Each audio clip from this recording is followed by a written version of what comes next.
And now Kutztown University Athletics and KUR present to you this week's edition of the Golden Bear Beat. This weekly radio program brings to you an in-depth look at the week in sports around campus, including game highlights, player and coach interviews, and an analysis of recent sporting events. Live on campus, let's send it to our host, Adam Dobrowolski.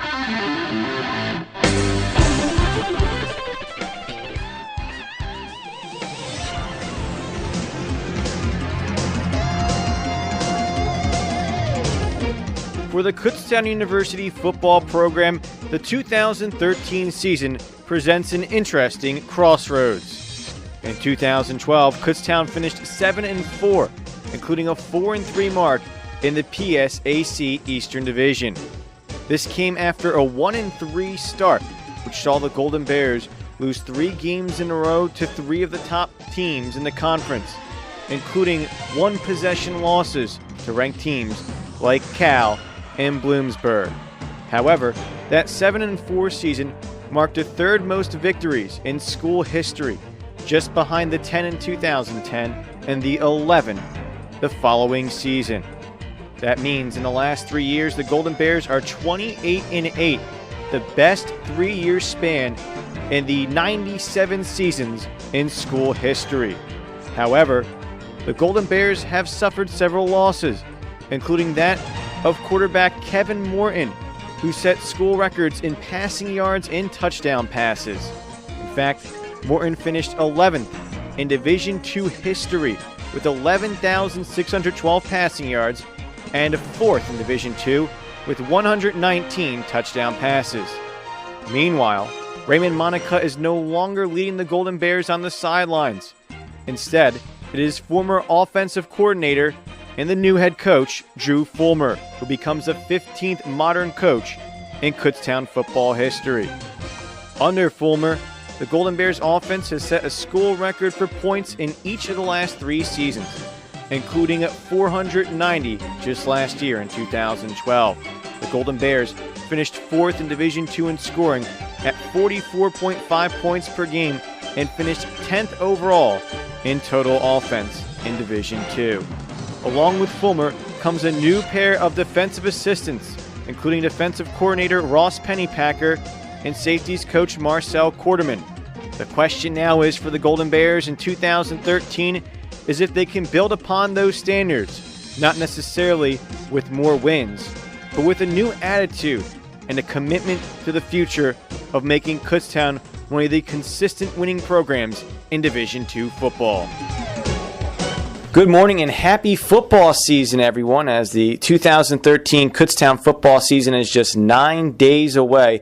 And here on KUR today, we'll have the Kutztown football preview show. I'm your host, Adam Dobrowolski, and talking to the 15th modern football head coach of the Kutztown Golden Bears, Drew Folmar. And Coach Folmar, before we get down to what will be an hour-long show, and our portion will be roughly a half an hour talking about the Golden Bears looking ahead, position battles, the schedule ahead, some of the other things, the ins and outs. If you can, first, Coach, just talk about how it's been for the program as a whole in transition. This will be your first year as a head coach, but you've been with the program for several years, obviously, through the 28-8 record over the last 3 seasons, a lot of success. But there has been those changes at quarterback, some changes at wide receiver, and obviously the coaching staff itself. Just talk about the dynamic of all those changes into what's been camp so far this year. I think everything's gone well so far. I think the kids have handled the transition very well. I think our coaches have transitioned into their roles in a good way. We're excited. We're looking forward to next Saturday and getting on the field and actually getting to play against somebody else. It's been, to some extent, it's been a long 8 months, and to some extent, the last 8 months has flown by. So, but I think we're headed in the right direction, and we'll be looking forward to getting out there next weekend. If you can, talk a little bit about the coaching changes. Ross Pennypacker becomes a defensive coordinator for the team, and obviously a few of the other guys that you've worked with in the past at your alma mater, Millersville. Having some of those guys, younger guys, to have a mix in with some of the more veteran coaches that were on the staff led by head coach Raymond Monica last year. How has that dynamic worked out where you have those young, hungry guys working with the experienced guys? I think the dynamics worked well because the good thing is I think we have quality people and quality coaches. In having some youth, I think, is great because you do have some energy. I think it helps relating to the kids, but when it's all said and done, the most important thing is that we have good coaches and good people, which, like I said, I think everyone's transitioned well into their roles. And as you mentioned, it makes everybody a little bit hungrier in what they're doing because it's a little bit of a change of a pace, and sometimes that's a good thing. Change isn't always bad. Sometimes it's good, and guys are re-energized by coaching maybe a new position or working with the new staff. So I think things have gone well so far. And if you can, talk a little bit about one other macro aspect in terms of, I know a lot of people will be asking, are there going to be any major changes on the team? There probably won't be any major changes, but if you can, talk a little bit about maybe a change of a mental approach that might have happened from 2012 to 2013. Well, the biggest thing, I don't think anybody will notice the change on the surface, so to speak. I think most of the changes have come behind the scenes in just the way that we've practiced, the way that we've prepared in meetings and going through camp. That's where the changes have occurred. Coach Monica left the program in good shape, so we didn't need to wholesale change the thing and build it from the ground up. But I'd say one of the biggest changes has been our tempo of practice, just trying to practice faster and put the kids in more game situations and more stressful situations and speed up the tempo of the game because it's tough to simulate game speed until you're actually out there. So we've tried to increase the frequency of our plays, the number of plays, and try to limit the amount of time between the plays because that's one of the things that happens on game day that's hard to simulate, especially for the defense. And again, Adam, Dobrowolski here with head coach Drew Folmar. We'll start now with some of the position-by-position breakdowns. And the first things first, the first question that everyone asks, whether the head coach is in his first year or his 40th year, who's going to be the starting quarterback for day one? Well, at this point, we don't know, but if you can, talk a little bit about the quarterback battle between the five guys who are on the team. And obviously, Josh Luckenball last year did have some experience, had to come in and play during the year when Kevin Morton got injured. But fellow quarterbacks, Chad Barton, Chris Kane, Aaron Channing, and Alec Warner. How has that been in camp for those guys to compete, and what are some of the things that have stood out to you kind of on the big picture? I think we've had a good battle so far. It's unresolved, and that's something that we're hoping, by the middle of next week, that we'll know exactly who the starter is going to be. We have our last scrimmage is going to be Wednesday, and hopefully that'll help clear some things up. But the good news is it's not necessarily clear because guys have been battling well, and some guys have done some good things, and some guys have struggled in some areas, and it seems like every day somebody else seems to have performed a little bit better. But it's been a good battle to this point. And like I said, the biggest thing that we're looking for is the guy who's going to play and perform the most consistently. Because that's the big thing at that spot is making sure that they're making the right decisions and they're being careful and being smart with the football. But as I mentioned, every one of them, all five, have done some good things through camp. So it's going to be exciting. It's going to be interesting to see who emerges as the starter come next week. Talk a little bit about the offensive line in front of whoever will be the starting quarterback, because that was one of the big things that I was curious about. And in fact, talking to one of your team captains and Jace Fraley during the PSAC media day, and I kind of asked him, how important do you have it to yourself mentally, not just as a senior leader, but as someone on the offensive line, to make sure that they're able to maybe just hold that block a little bit longer at the beginning of the season while whoever's quarterback adjusts to the game speed. If you can, talk a little bit about the importance of that, especially early in the season. Well, there's no question the best pass play that you have starts up front with the protection, and it doesn't matter what you're doing if you can't hold up in protection. we're going to have some new guys, some young guys up there, and they've been doing a good job through camp. You can see them getting better from one day to the next. I think that may honestly be the position group where it's the most noticeable in the improvement from the beginning of camp to 2 weeks later almost. But it's extremely important to have some guys up there that can protect, that can help your quarterback out, and that can help us out in the run game. Because obviously we're not going to throw. I know we throw the ball a good bit, but we've got to be able to run the football as well. And it's going to be important for those guys to come along, early in the season, and like you said, try to help out a young quarterback. The two guys that are two position groups we try to put in a position to be successful on every single snap are always going to be the quarterback and the offensive line. So, I mean, that's on us as a staff to get those guys ready to go up front and make sure that they can protect the quarterback and create some running lanes for our running backs. And now, if you can, Coach, talk a little bit about the offensive line in terms of the players themselves. As we mentioned, Jace Fraley, he's returning as a captain, and he's played 23 games the past 2 seasons combined, and obviously a guy who's been on that line for these successful years, where the last 3 years improving in terms of points per game and setting school records. But who are some of the other guys who have stood out on that offensive line? And albeit I'm not going to ask for any projected starters, who are the guys who are looking like they might emerge interior-wise and exterior-wise on that offensive line?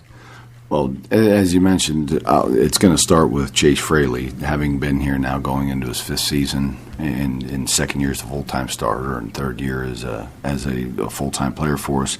But we have some other guys that have been in the program: Mike Nowak, Greg Bamberger, and then Pete Finnegan, Jordan Morgan, and Cameron Lipnicki are some of the other guys that have been here that have some collegiate experience. Not many of them have game experience, with the exception of Mike and Greg, but they've been at the collegiate level now and had a chance to compete against our defense. And then we've had some freshmen come in and be a nice surprise so far. You have Ben Kreger and Harrison Birch have done a nice job at this point in camp, and a couple other guys have competing to play.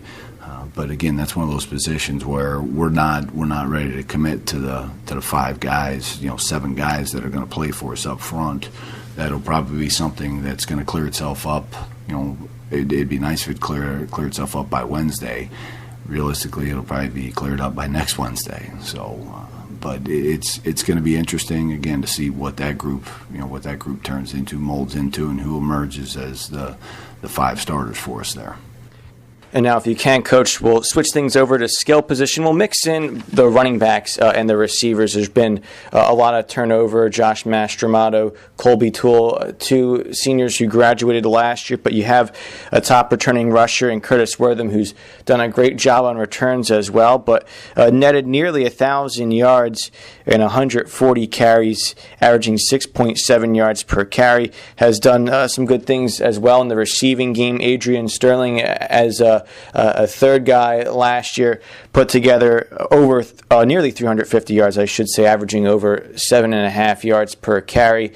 Talk about those guys who are returning. Maybe someone else who's stood out at running back, and obviously with the receivers, Brett Fox, a top returning receiver, along with Cody Reed, what those guys can do in the offense.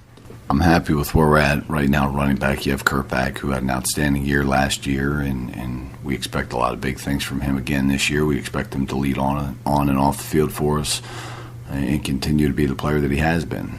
And also our fullback now will be a 4-year starter in Justin Michalak, and he's had a good camp so far. So we're expecting a lot from those guys, and then we have some of those younger guys that are stepping into new roles for them this year.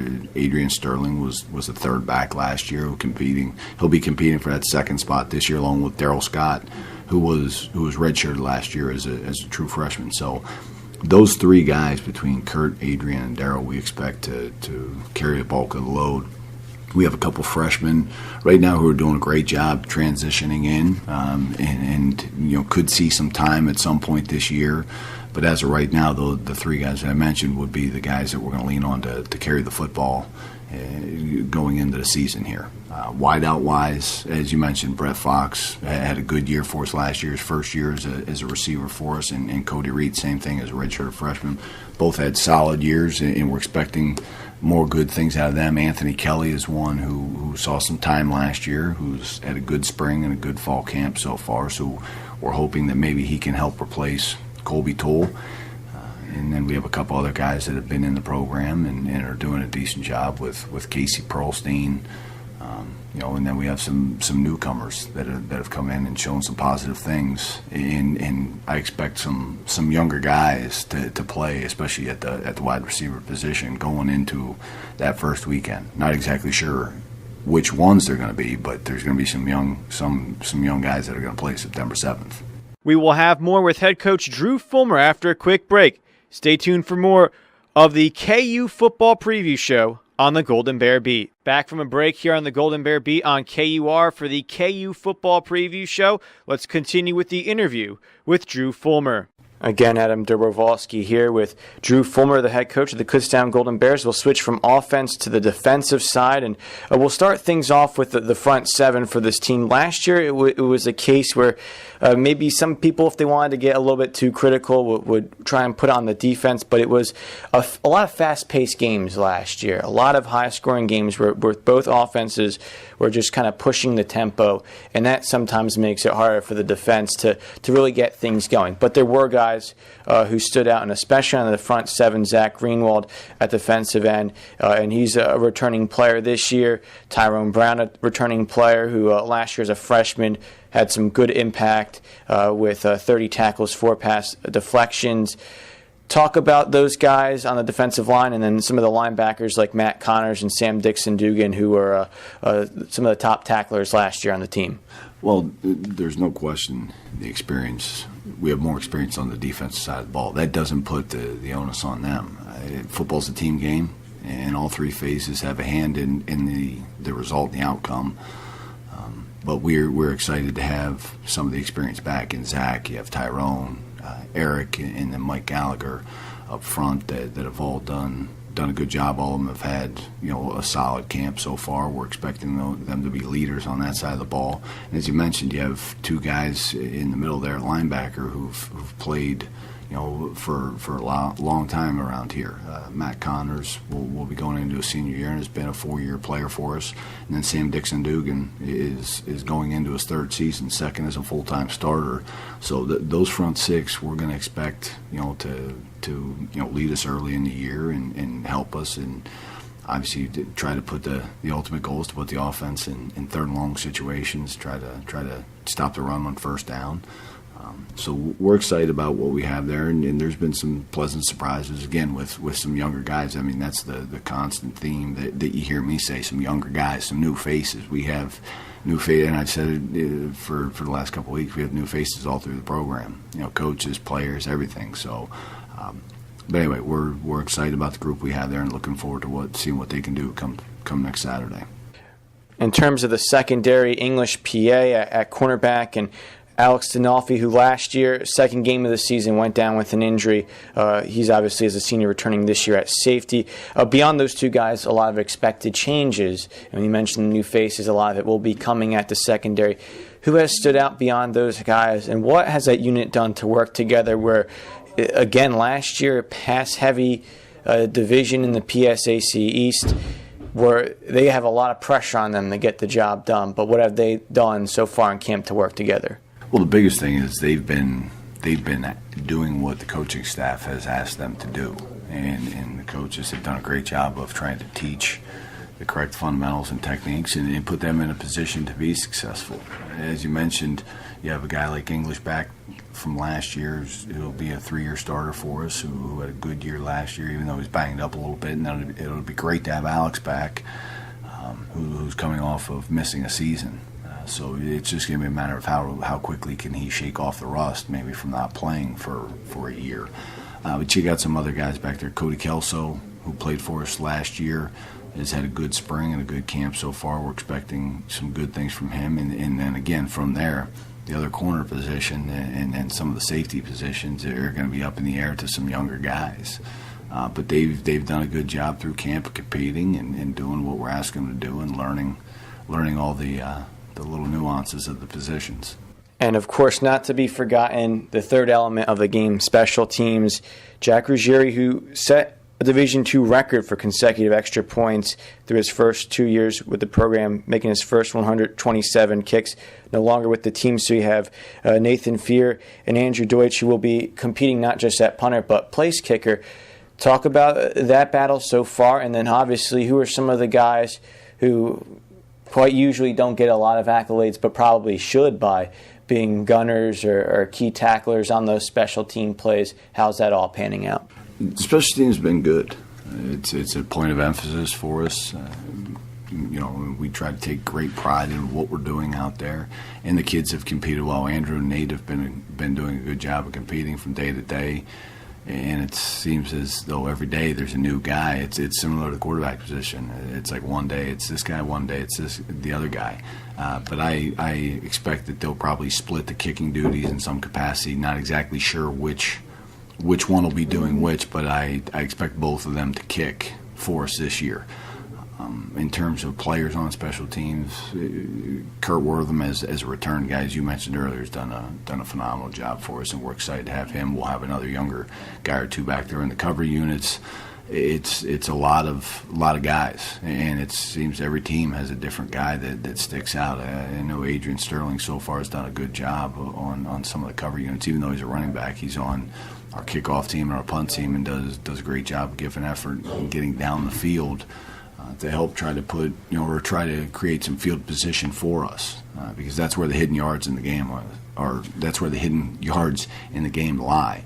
You really don't think about it on the surface because everybody talks about how many yards did the offense gain and how many yards did the defense allow. But in there's a lot of yards that are handled or accumulated by the kicking game, and that's what we want to make sure is that we can win the battle on special teams. So it's going to be a group effort, and our thing is and always will be we're going to play the best 11 guys, whether it's offense, whether it's defense, or special teams. For us, special teams isn't just a playoff. We're gonna if Sam Dixon-Dugan or Matt Connors are our best guys at the particular skill that we're asking them to do on a special team, even though they're playing 70 snaps on defense, they're going to play on that particular special team, and so on and so forth. That's just two names as an example. And again, Adam Dobrowolski here with Drew Folmar, head coach of the Kutztown Golden Bears. We broke down the positions, talked a little bit about the team overall, but we do have to take a look ahead. It's one of those dreaded things to look ahead for the coaching staffs, but we do have to on a preview, and obviously in an interesting slate of scheduling, especially early on. The season begins, as mentioned, September 7th at Clarion, which will be on WEEU at 1 p.m. With the kickoff then, and obviously you'll have a pregame coming up about 15 minutes before that kickoff. Second week, then you go at Cal, and then for the first home game, September 21st at University Fields against Bloomsburg. Before we get to the rest, we'll talk about those first three games, and it is a challenging way to start off the year. Last year, same thing with that number 2 spot and number 3 spot, only flipped home against Cal, at Bloom, and those were two of the tough losses for the team last year. Talk a little bit about what you expect from those early games and what has stood out for you, especially for Bloomsburg being that team from the PSAC East. Number one, the great thing and the tough thing about playing in this conference is there's no bye weeks. Every single week you better play the best you possibly can, or you're likely to lose, because it is such a good competitive conference. We go to Clarion Week One, and they return, I think it's 19 starters and 36 lettermen. So it's going to be an uphill battle for us. It's going to be a good challenge, a good task, but we're looking forward to it. Coach Foster's been out there, I think, going into his eighth year, and the thing I know is that they will be well coached, they will be disciplined, and they're going to play hard. So it's going to be a good challenge for us. The following week, we go back out west. We go to California, and the last 10 years, they've been one of the best teams, not only in the conference, but one of the best teams in the country. So we're going to have another good challenge, but that's part of it, and that's what makes it fun, too, is the fact that you get to go out there and see how your kids respond, how your kids battle, how they prepare. And then our first opportunity to play in our division of the conference is going to be at home against Bloomsburg. And under Coach Hale, they were one of the best teams, again, in the conference year in and year out, and then in the country as well. And it's a program that I have a lot of respect for, having played against them for going on 16 years in a row. And now that Coach Dare has taken over, I don't expect anything less than what they've been before, because he was on staff, and I know we'll have another great challenge there. It's certainly no small task, but again, something that we're certainly looking forward to, because that's why you play the game. The next 3 games following Bloomsburg, you go at Westchester, September 28th, and then for the second home game, Family Day, that'll be October 5th at 1 against Slippery Rock, and then the following week against Cheney. Now, Slippery Rock last year was probably the craziest game, with a 56-49 game going back and forth here and there in every which way possible. But for those 3 games, obviously maybe a chance, things aren't going to get any easier, but a chance to really maybe get into that mid-season role, so to say, where the team is now familiar with each other after having several games under their belt. What do you feel at that point of the year with what those teams present might be a way to challenge that chance for the team to get in a rhythm beyond obviously just them being a tough challenge? Well, the biggest thing for us is going to be whether or not we can improve from one week to the next. And ultimately, you're backtracking, your biggest area of improvement is typically from game 1 to game 2.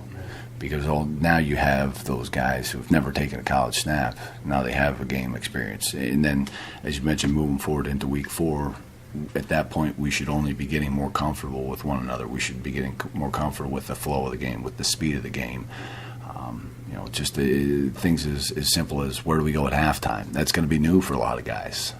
But at that point in the season, we should be okay with the routine, with the expectations, with the adjustments that need to be made mid-game. So I think that's going to be a big thing at that point in the year, is just how did our kids, how they developed, how they adapted. Because as you mentioned, as I'm sure you know, I'm going to say that we're going to have our hands full with Westchester and Slippery Rock as well, because they're great football teams, great programs. Both staffs have been together for a long time, and then the following week with Cheney, Coach Lockhart's done an excellent job down there, and they've gotten better every year that we've played them. So that next 3-game stretch is going to be slightly, or no different than the first 3-game stretch, other than we actually get to play 2 home games instead of on the road twice. Game 7 is going to be against Shippensburg, and does have the returning Harlan Hill winner in Zach Zuley. And I'll ask this question before I get into the final 4 games from a quarterbacking standpoint, because obviously your success at Millersville, I think, lends credence to asking this question. Having a successful season coming into your senior year, what type of pressure do you feel is on Zach? And obviously, on the flip side, what challenge does having that guy who has such accolades under his belt coming into his senior season present to the opposing team, which will obviously be Kutztown come mid-October? Oh, pressure is all about how you handle it. No matter if you're a returning Harlan Hill Trophy winner or you're a first-year starter, there's always going to be pressure put on you, and pressure put on that position, because it is one of the most difficult to play in sports and one of the most decorated in sports.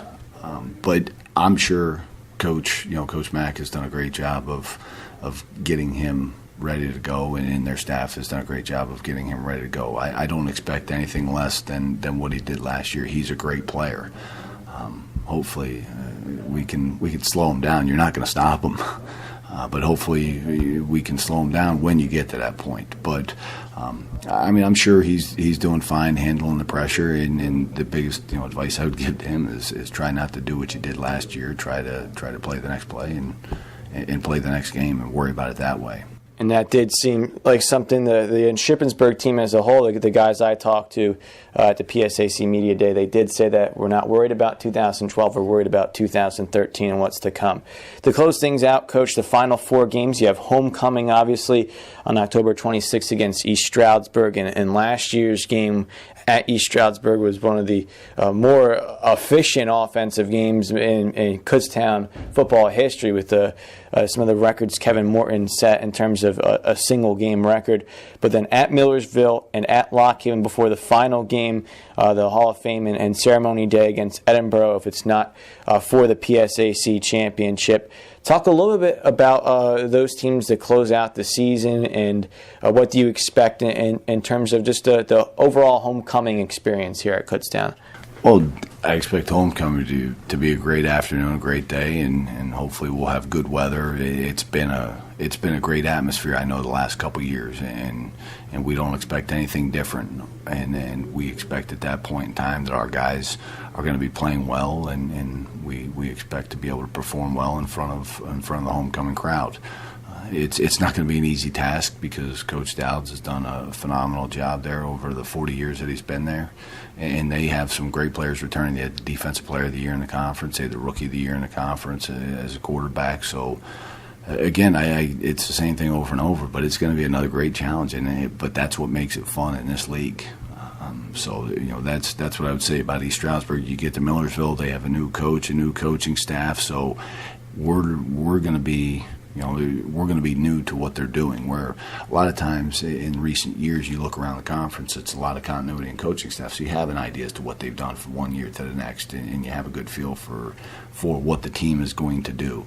Millersville right now is an unknown because of the fact that everything is new, so we'll have to watch them on film that week and try to formulate our game plan and try to figure out a way to put our guys in the best position to be successful. And then you go to Lock Haven, whom we've played in the past. It's been a couple of years since we have played them. Or not say a couple of years. 2012, I believe, was the last time that we had played them. We didn't play them last year, so it's going to be new now with them coming over to the east. But I'm sure they're gonna be ready to go, because I know I've seen them a little bit on film over the last couple of years, and I know Coach Allen has done a good job of moving that program forward. And then you finish up with Edinburgh, and the thing that I know, and I knew it as a player, that they're going to be a tough physical football team, and that's what we got last year. I'm sure Coach Browning will have his guys ready to go when we see him on November 16th. So again, the thing that you constantly hear through the course of those 11 games is it's going to be a challenge. It's going to be a challenge, but that's the reality of it. And the thing that we will impress upon our kids is that we're only playing one game every week. The goal, the objective is to win one game a week, take it one game at a time, one play at a time, and go from there, not look too far ahead. And certainly when it's over, learn from it, but don't look behind. And we will have game-to-game breakdowns during the football season every week here on KUR with the Golden Bear Beat. But Coach Folmar, one more question, and we'll kind of wrap things up with another big-picture type question. What do you feel like, just from the overall sense, will be the biggest key to the team's success this year? That it might go beyond, per se, record, but what do you feel like when it's all said and done, I, as coach, will feel like this is a successful season if our team gets better every week? And that's not always measured in wins and losses.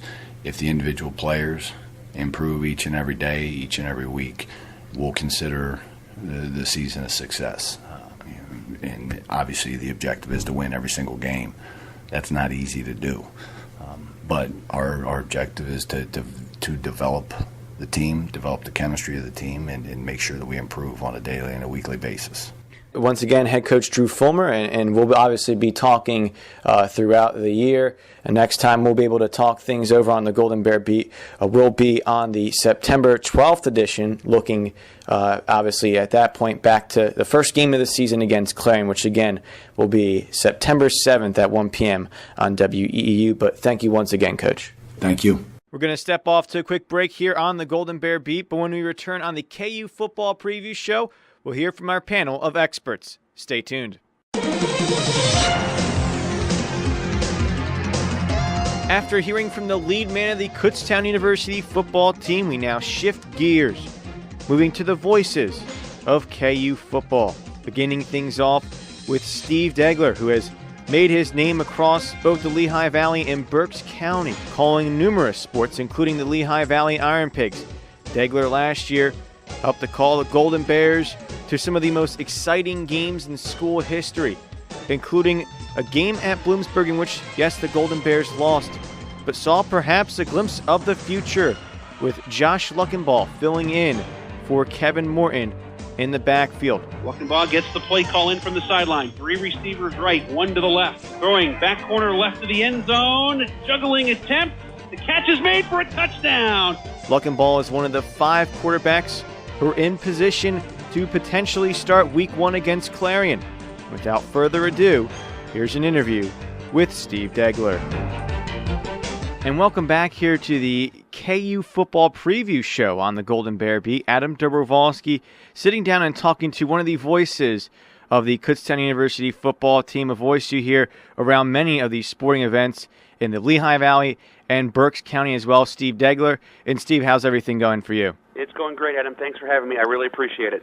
And so far, your excitement for this upcoming season, by the time this airs, 9 days away to kickoff, which will come September 7th against Clarion. Your thoughts, your excitements for this season? Well, I've had the good fortune to be around this program for a long time, a lot of years, let's just put it that way. And certainly we're in the best run that I've seen in that stretch. I mean, Coach Monica did such a fantastic job with this program, and now he has a better opportunity in his mind to get back closer to home and try and turn a program around. And Drew Folmar gets a chance now to continue what's happened here at Kutztown. He did an outstanding job running the offense the last few years. So even though there's been a lot of changes and a lot of guys are gone from the last couple of teams, this is an exciting time in Kutztown football. I'm really looking forward to it. And Steve, we'll start things off looking at the positions on the offensive side. Quarterback still a question of who's going to start Week 1 and is right now kind of a wide open battle, so to say. And your thoughts on how all that might pan out, if that's going to be a case of a week-to-week thing, and how that might affect the team? Well, it's going to be tough replacing number 7, that's for sure. Kevin Morton did such an unbelievable job running this team over the last few seasons. I mean, he has taken a big chunk of the record book at Kutztown and made it his own. So anybody who steps in there is going to have quite a challenge. You're not going to be able to duplicate what he did. You just want to be able to run the show and get some points on the board, not make too many mistakes. Josh Luckenball clearly is the guy that has the most experience coming in. He did a nice job filling in when Morton was hurt last year. But one of the things I've been impressed with Coach Folmar thus far is some of the recruits he's been able to get, especially on the offensive side of the football. When you look at a guy like Alec Warner out of Bishop McDevitt in Harrisburg, a guy who played at a high level, played in a lot of big games over his career in high school. I mean, that's a really good recruit, a guy coming onto campus for the first time. Chris Kane, same thing with LaSalle College High School out of the Philadelphia Catholic League, a guy who's had a lot of success in his career. So the competition will be a good thing. And I would guess if you're Josh Luckenball, you're thinking it's your job to lose coming into camp because he is the guy that was in this offense last year and got the most snaps. So we're going to see how it plays out. But those 2 freshmen are 2 guys to certainly watch over the next couple of years. And Steve, you did have the call, if memory serves me correctly, at Bloomsburg last year where Josh had to fill in for Kevin with that injury. What really stood out in terms of his ability to you, and how might that be a case to eventually help him down the road, whether he starts Week 1 or perhaps later on in the season? I thought the big thing in that game, even though they didn't come back to win, was the poise he played with in that circumstance. When you're in a hostile environment, a huge crowd, a big game, and you need to go down the field, and he was able to get his team to move at times last year, and I thought he stepped in there and did a really good job, but now it's a matter of being able to take that little confidence you build and try and win the job in camp and go into the season and hope you can continue as the number 1 quarterback. But he certainly impressed me that day with the way he stepped in there for Morton and didn't look like he was intimidated whatsoever. To the defensive side, and you have returning players like a Zach Greenwald, a Matt Connors, a Sam Dixon-Dugan, some younger guys like Tyrone Brown and that front 7, so to say, although sometimes it might be a front 6. You look at the backfield, returning Alex Dinolfi, English PA. But last year, one of the themes was these shootout games, as it's happened a lot as of late in the PSAC East Division.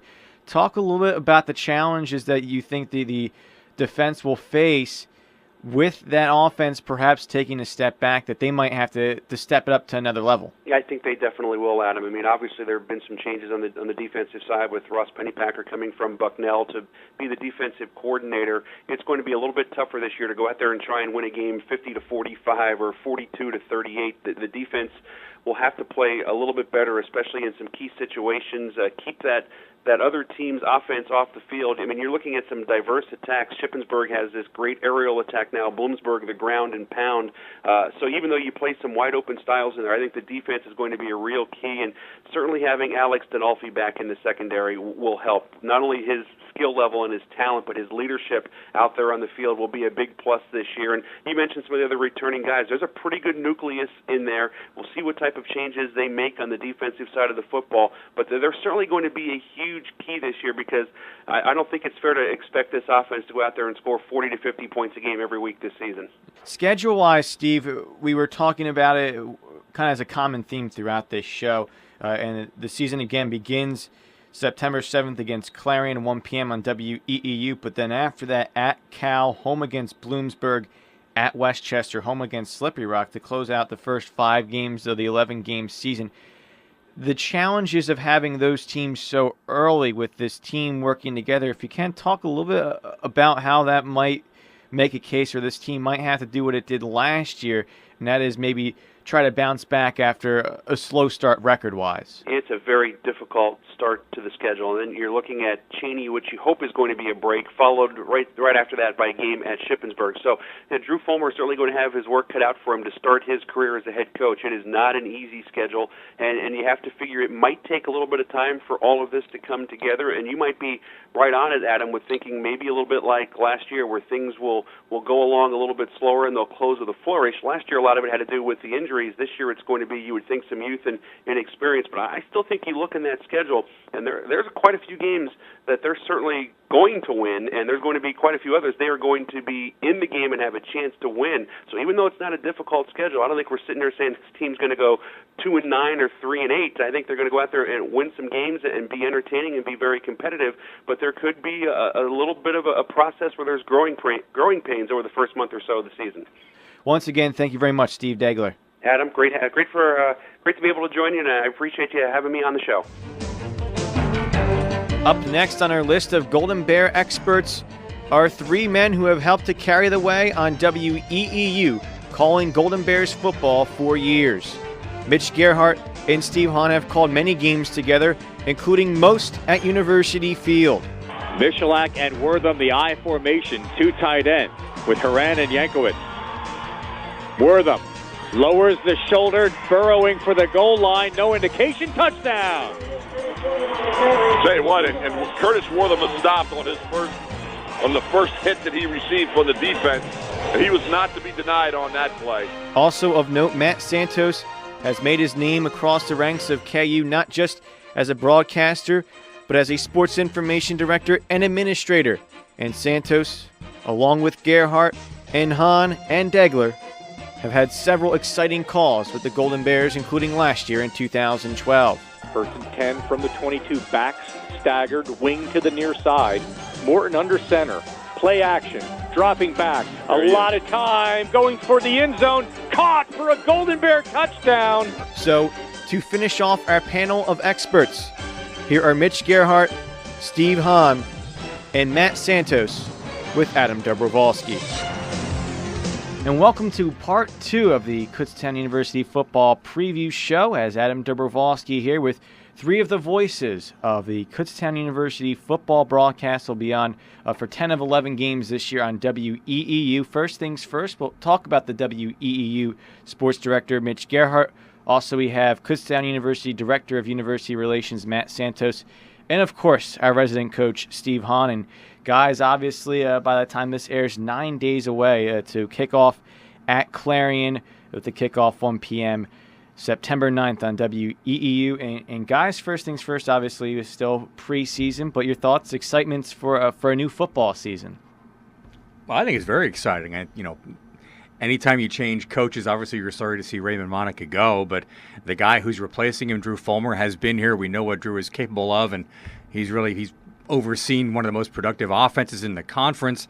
They're going to miss a quarterback, obviously, for the first time in 3 years. They're worried about replacing a quarterback, but I think anytime a new season's starting, gentlemen, a lot of excitement about what could be this season here at Kutztown University. And I think one thing that's good about what Mitch just talked about is that since there is a new coach, I think there's an energy, the new energy that comes into the program mostly designed, mostly from just having open competition in all of the positions.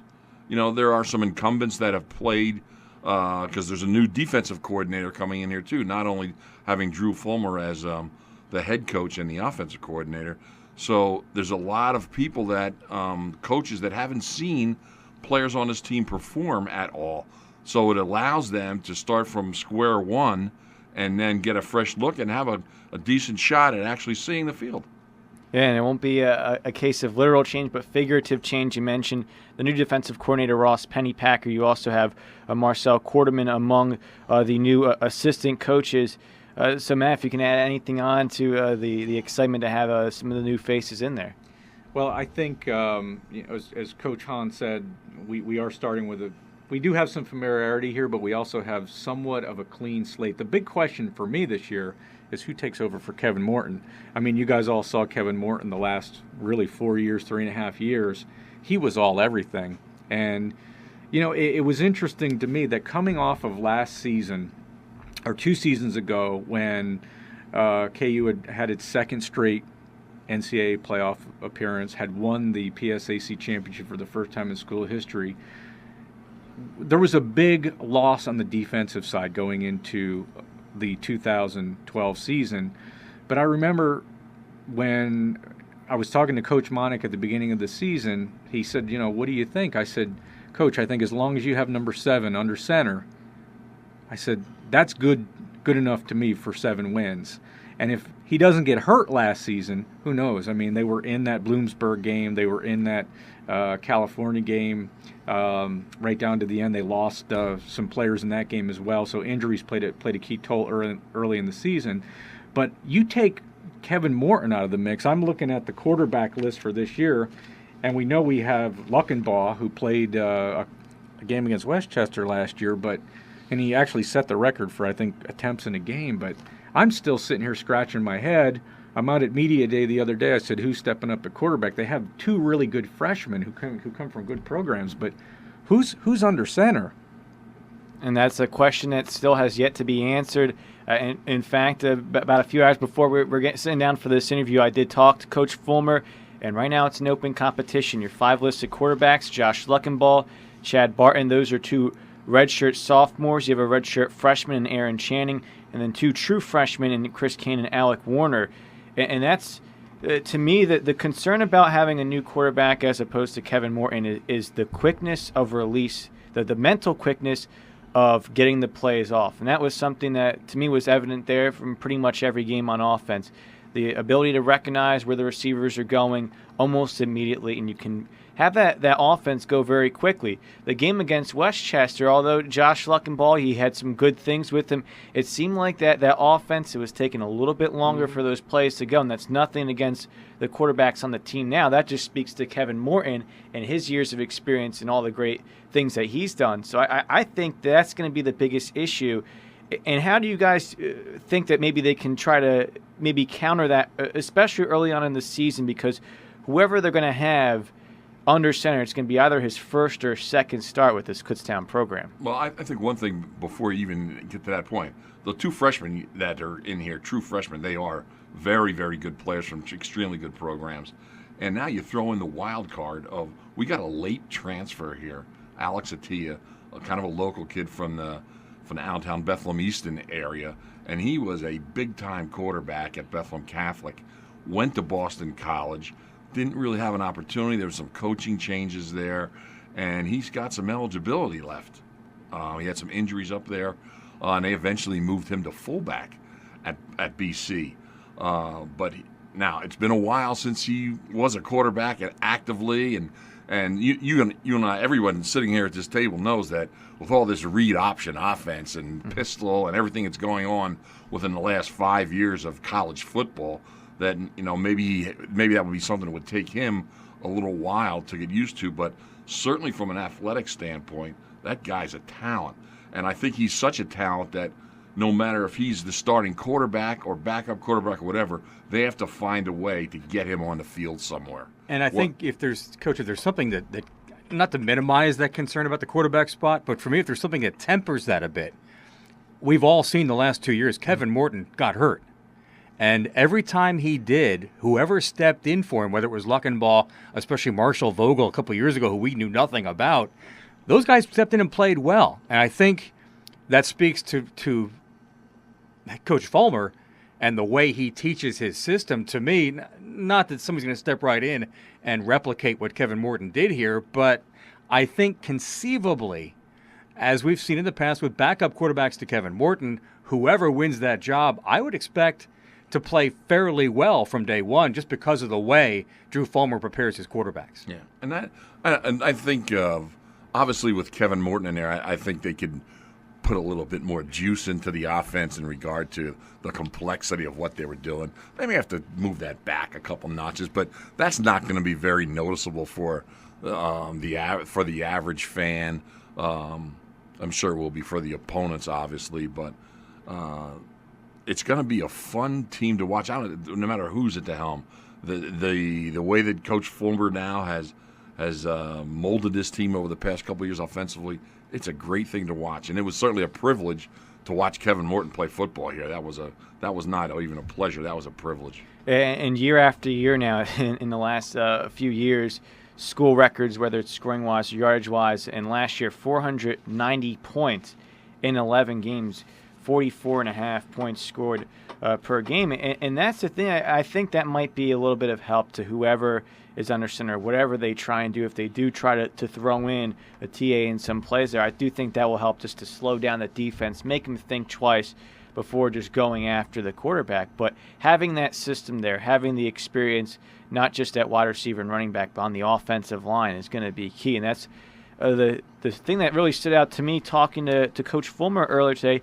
He said the unit that, to him, improved the most so far in camp was the offensive line. We know Jace Fraley is going to be there as a team captain. He's going to be on the offensive line. You have other experienced players like Greg Bamberger, who's been in this unit. Cameron Lipnicki was there on the offensive line last year and playing on the line, I believe, on the defensive side as well. But a lot of players beyond that on the offensive line are younger players, redshirt sophomores or freshmen, and it's a case where right now Coach is saying whatever is the best 5 or the best 7 come September 7th, that's who's going to be on the line, and that's a little bit open. And how does that kind of factor into what you guys think, how this offense is going to pan out, that there's still some moving pieces on that offensive line? Well, not only on the offensive line, Adam, but out at wide receiver as well, and that's a good point because Kevin Morton did have some instruments to work with, some tools to work with last year. I mean, he had Josh Mastromato back, and Josh Mastromato was a huge offensive weapon. He had a fairly experienced offensive line. I see the offense as the cupboard being kind of bare this year, which I think on the good side is that these guys, with their new quarterback, can learn together, take their lumps this year. But, you know, you look down at the list of returners, you have Jace Fraley is one of the big names up front. Curtis Wortham, you can't argue with him. We know that he can run. Is he going to have good run blocking to run behind? Then you look at the wide receivers, and Colby Toole's gone, and they've lost a couple of other guys along the way, and Brett Fox is the big name that stands out there. So the offense, to me, is a bit of a mystery. I don't know what Mitch and Steve, what you guys think, but I think Curtis Wortham. I mean, we all know how they love those bubble screens to the running backs. Curtis Wortham, I think, Coach gets a ton of touches, especially early on. And there's another guy that I'm looking forward to seeing because I saw him play in high school. Darrell Scott from Daniel Boone High School is the backup running back. 1,000-yard rusher, if I recall correctly, as a junior. 1,000-yard receiver as a senior. To me, he's perfect for this offense. Let's look at this defense. You have Zach Greenwald returning, and he led the team last year, 6.5 sacks, 84 total tackles. Sam Dixon-Dugan, 72 tackles last year, a top returning linebacker along with Matt Connors. Some younger players on the defensive line. Tyrone Brown last year, 1.5 sacks, able to put up 4 broken up passes, 30 tackles. The fact that you have not just that, but English PA returning at cornerback, and then Alex Dinolfi, who got injured in the Cal game, and that played a huge factor in that back and forth game. He's returning for his senior year. How do you think that those guys, another year of experience and some of the health returning, will help out that defense? Well, defense has been an issue for all these years, that even NCAA playoff years. So I think it would be certainly ingenuous to think that those would not be defensive problems this year. There's going to be. Giving up points has been an issue for them, and there's some quality English PA, certainly Alex Denalfi, Zach Greenwell. Those are good players, but I just only named 3 names there. There's other people out there. The 2 linebackers do a nice little job out there too. Connors and Dixon Dugan. Those are quality linebackers, but there's still just lack of depth and lag. What if you get 2 bad injuries on the defensive side of the ball? I certainly don't want to bring it up, but Alex Denalfi last year. Don't tell me that didn't change the course of events. All right, that opens up the whole middle of the deep field since he's not in there. And now hopefully the deep middle of the field will be shored up. We'll see. But I'm a little worried defensively that no matter what we do on offense, that we're going to be able to stop people. And the way teams in this conference throw the football, and they throw it all over the place, you need quality people in the secondary. You need quality people on the defensive line. You got to put pressure on that pocket. Maybe those guys are on this roster. We'll have some very pleasant surprises to talk about here in the first couple of weeks. One of the questions I asked Coach Folmar at Media Day was the way teams pile up yards and points and nobody huddles in this conference anymore. Is defense even still relevant? And he said, certainly everybody likes to talk about offense, but it's still defense that wins championships. And sooner or later, it's the team that gets the stops that ends up winning football games. And I think, when you look at the best teams in the West typically are pretty strong defensive football teams. They move the ball, but they also play defense out West as well. And he thought, yes, defenses are still relevant.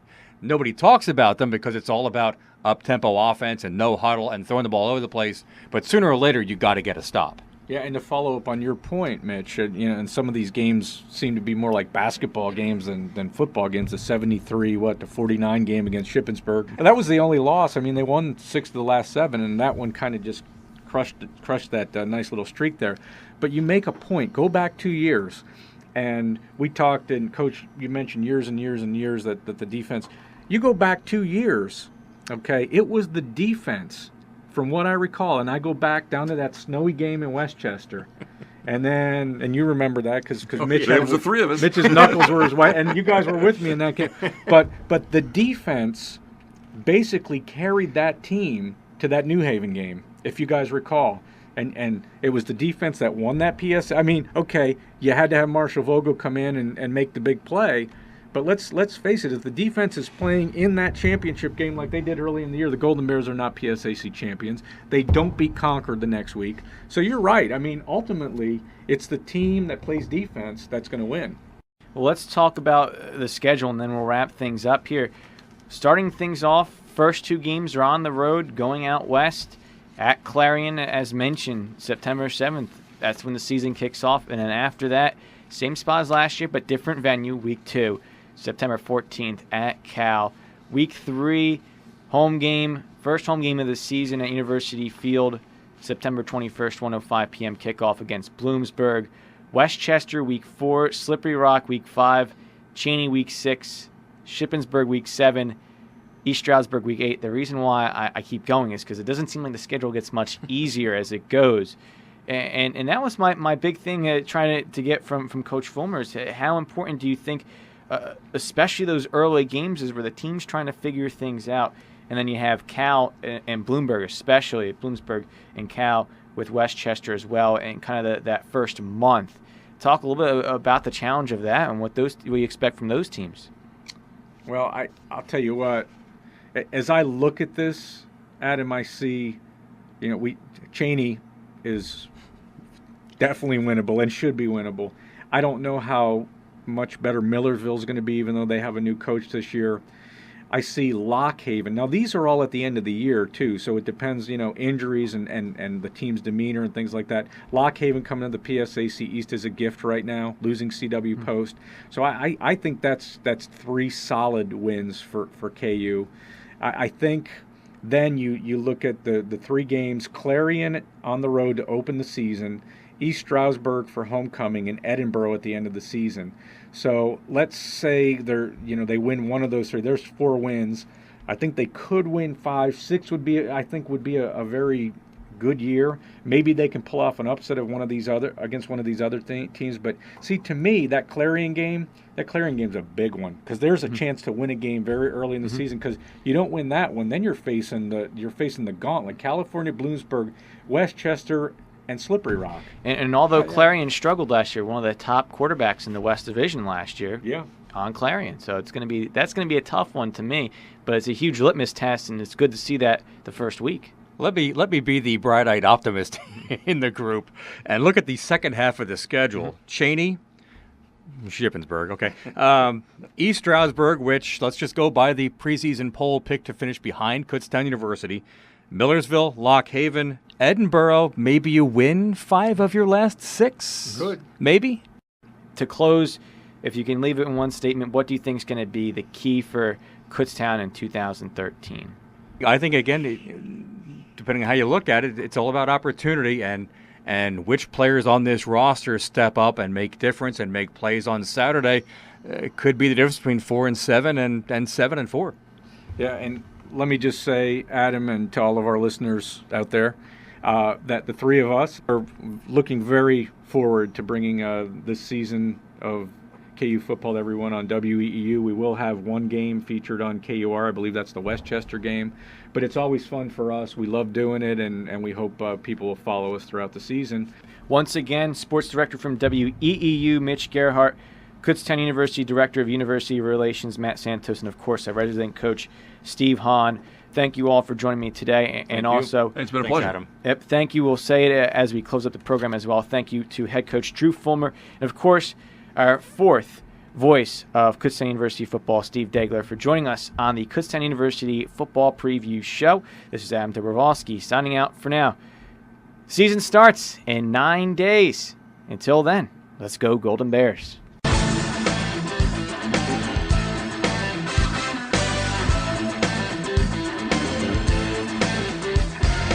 Thank you for listening to this week's edition of the Golden Bear Beat. Make sure to stay updated on everything involving Kutztown University athletics at KUBears.com and tune in for weekly broadcasts every Thursday at noon on KUR.